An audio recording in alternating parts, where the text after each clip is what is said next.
అందరికీ నమస్కారం. ఏపీలో మరో కూటమి రాబోతుంది అన్నట్లు కూడా వార్తలు అయితే వస్తున్నాయి. ఇదే నేపథ్యంలో కేసీఆర్ గారు కూడా ఆందోళనలో పడ్డారట. సో దీని డీటెయిల్స్ తెలుసుకుందాం. ప్రస్తుతం స్టూడియోలో జర్నలిస్ట్ శేషరావు గారు ఉన్నారు. ఇంటర్వ్యూలోకి వెళ్ళిపోదాం. Hello sir. Hello sir, KCR గారు ఆందోళన పడటం ఏంటి, అట్లానే ఏపీలో మరో కూటమి ఏంటి? సో ఏపీలో మరో కూటమికి అసలు కేసీఆర్ గారికి సంబంధం ఏంటి? మరో కూటమి అక్కడ ఏర్పాటు కావడానికి గ్రౌండ్ ప్రిపేర్ అవుతున్నటువంటి సమయంలో ఫామ్ హౌస్లో ఉన్నటువంటి కేసీఆర్ గారికి అలజడి ఎందుకు అనేటువంటి ప్రశ్నలు వేసుకుంటే డెఫినెట్గా ఈ రెండు సంబంధాలు ఉన్నాయని చెప్పేసి మనం విశ్లేషణ చేసుకోవచ్చు.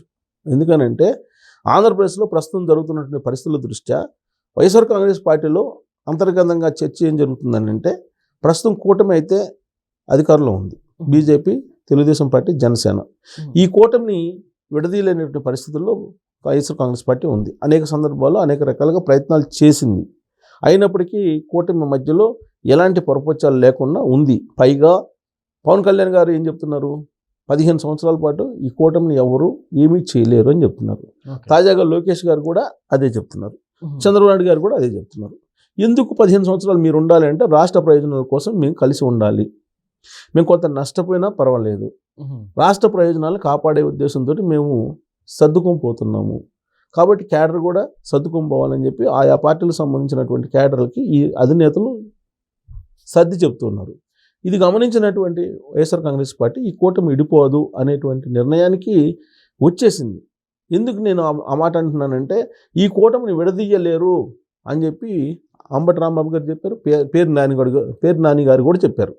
అంటే వీళ్ళిద్దరు చెప్పారని అంటే అన్ని రకాలుగా ప్రయత్నాలు చేసి ఇది వల్ల కాదనేటువంటి ఉద్దేశంతో చెప్పుంటారు. మరి ఇప్పుడు ప్రత్యామ్నాయం ఏంటి అని అంటే, మరో కూటమిని ఏర్పాటు చేయటం. అంటే ఏ పార్టీలో మరో కూటమిని ఏర్పాటు చేయటం అంటే ఏంటి? వైఎస్ఆర్ కాంగ్రెస్ పార్టీకి ఇప్పుడు ఎవరు తోడు కావాలి? జాతీయ ఈక్వేషన్లో కనుక చూస్తే, ఒకవేళ ఈయన ఇండియా కూటమి సపోర్ట్ చేస్తే, జాతీయ ఈక్వేషన్ చూస్తే ఇండియా కూటమి సపోర్ట్ చేస్తే కనుక కాంగ్రెస్ పార్టీతోటి కలవాలి. కాంగ్రెస్ పార్టీతో కలిసినప్పుడు కమ్యూనిస్టులు కూడా కలిసి వస్తారు. అంటే కమ్యూనిస్టులు, కాంగ్రెస్ పార్టీ. ఈ మధ్య ఈ జడా శ్రావణ్ గారిది ఒక పార్టీ ఉంది, జై భీమ్ పార్టీ అని, రకరకాలు ఉన్నాయి. ఇప్పుడు అలాగే సునీల్ ఐపీఎస్ ఆయన ఒక పార్టీని ఫ్లోట్ చేస్తున్నట్టున్నారు.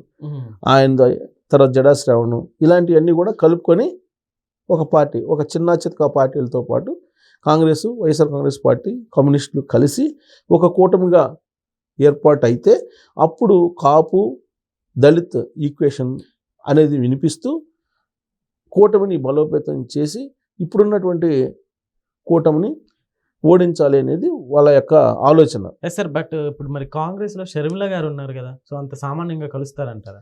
అందుకే దేశీయ రాజకీయాల దృష్ట్యా, ఢిల్లీ రాజకీయాల కోణంలో ఆలోచిస్తే ఇండియా కూటమి ఒకటే మార్గం. లేదంటే ప్రాంతీయ ఈక్వేషన్ తీసుకుంటే కుదరదు. కాంగ్రెస్ పార్టీ ఎప్పుడు కూడా దేశ రాజకీయాలు, జాతీయ రాజకీయాలు ఈక్వేషన్ ఉంటుంది. అంటే ప్రాంతీయ పార్టీల ఈక్వేషన్, ప్రాంతీయ ఈక్వేషన్స్ కానీ లేదంటే రాష్ట్రాల ఈక్వేషన్స్ కానీ ఉండవు.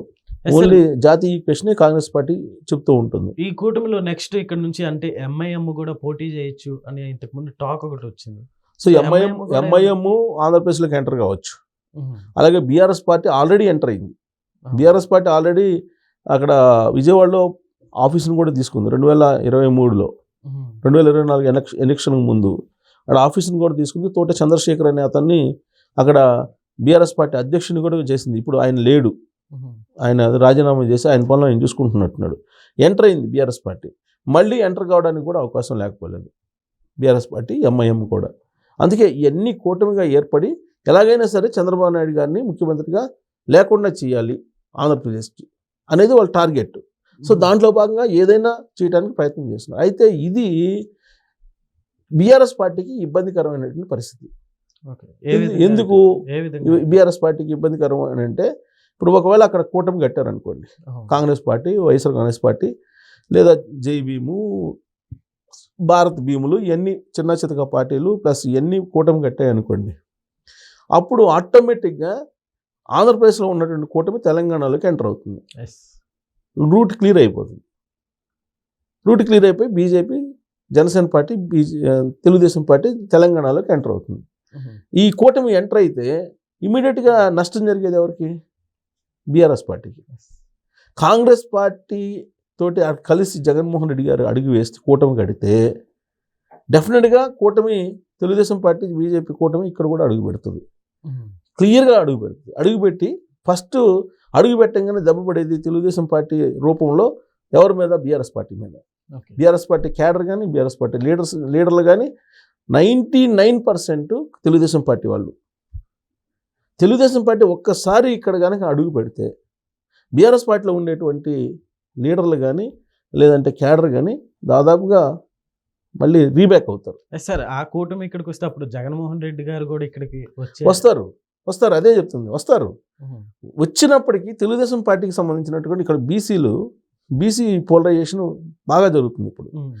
బీసీలకు పార్టీ తెలుగుదేశం పార్టీ అనేటువంటి ఒక పేరు ఉంది తెలుగుదేశం పార్టీకి.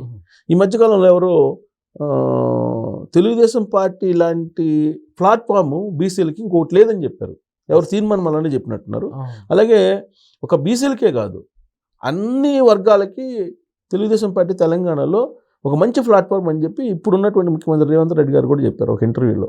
అది ఈ మధ్య ట్రోల్ కూడా అవుతుంది. ఎందుకనంటే 2014 ఎన్నికల్లో తెలంగాణలో ఎన్ని సామాజిక వర్గాలు ఉన్నాయో అన్ని సామాజిక వర్గాలకు సంబంధించినటువంటి ఎమ్మెల్యేలు తెలుగుదేశం పార్టీ నుంచి గెలిచారు. మాల, మాదిగ, గౌడ,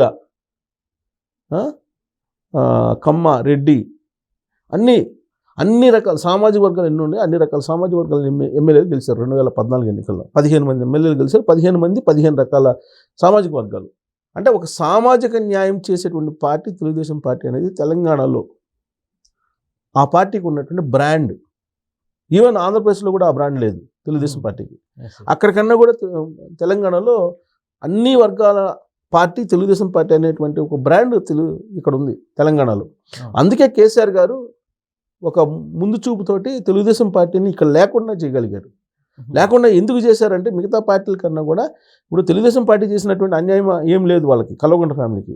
ఎందుకంటే తెలుగుదేశం పార్టీ నుంచే వాళ్ళ రాజకీయ ప్రస్థానం మొదలైంది. అసలు తెలుగుదేశం పార్టీ పెట్టినటువంటి రాజకీయ భిక్షతోటే కల్వకుంట్ల ఫ్యామిలీ వచ్చారనేది తెలుగుదేశం పార్టీ చెప్తుంది. రేవంత్ రెడ్డి గారు అనేక సందర్భాల్లో కూడా చెప్పారు.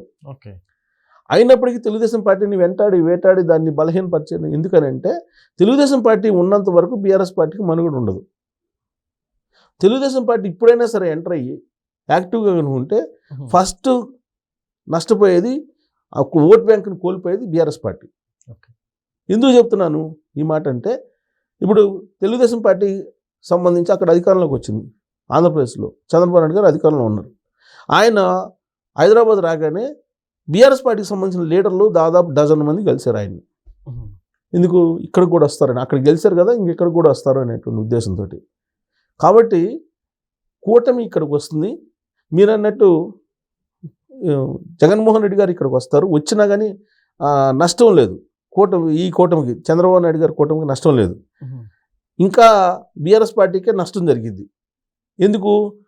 ఇప్పుడు జగన్మోహన్ రెడ్డి గారు వచ్చినా కానీ ఇక్కడికి రెడ్డి సామాజిక వర్గం కాంగ్రెస్ పార్టీ వైపే ఉంటారు. జగన్మోహన్ రెడ్డి గారు వచ్చినందువల్ల బెనిఫిట్ ఉండదు.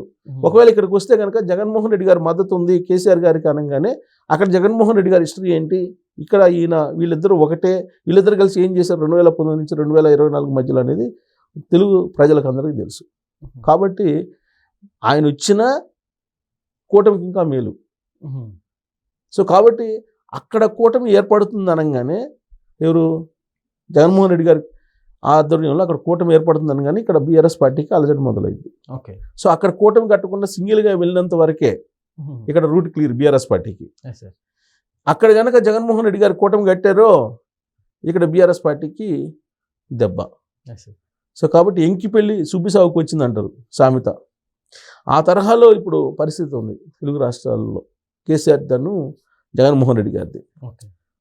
ఇప్పుడైతే ఆయన కూటమి మనం అందరం కలిసి కూటమి కడదాము, లేదంటే కూటమిని ఓడించలేము అని చెప్పి అంతర్గతంగా ఆడ వైఎస్ఆర్ కాంగ్రెస్ పార్టీలో చర్చ జరుగుతుంది. జగన్మోహన్ రెడ్డి గారికి ఇన్పుట్స్ ఇస్తున్నారట ఆ పార్టీకి సంబంధించినటువంటి కొంతమంది. కానీ జగన్మోహన్ రెడ్డి గారు ఇప్పటి వరకు చెవికి అది ఎక్కించుకోవట్లేదంట.